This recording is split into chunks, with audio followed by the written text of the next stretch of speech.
मिरजेत महानगरपालिकेच्या प्रसूतिगृहातील शौचालयात मृत अवस्थेत नवजात पुरुष जातीचे अर्भक आढळल्यामुळे खळबळ उडाली आहे।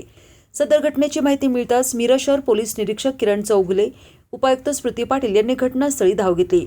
सदर कोणत्या तरी अज्ञात महिलेने सदरचे नवजात अर्भक टाकले असल्याचा संशय व्यक्त होत आहे। याबाबत मिरज शहर या ठिकाणी असणाऱ्या कर्मचाऱ्यांची चौकशी सुरू केली आहे।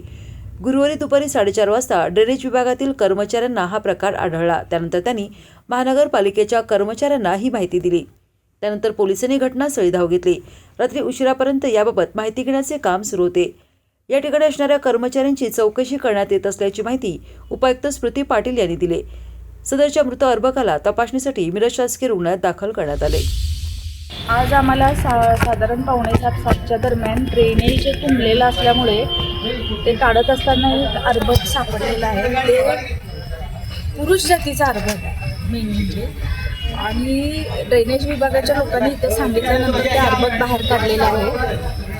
ते अर्भक आता BM साठी सिव्हिलला गेलेलं आहे।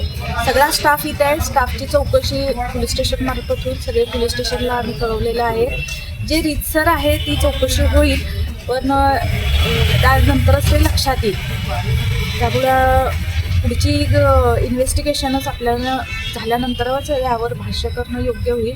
पण आमचा स्टाफ तसा चांगलाच आहे। दिवस रात्री इथं 24 आवर्स स्टाफ असतो, नर्सेस असतात, ऑन कॉल डॉक्टर्स आहेत।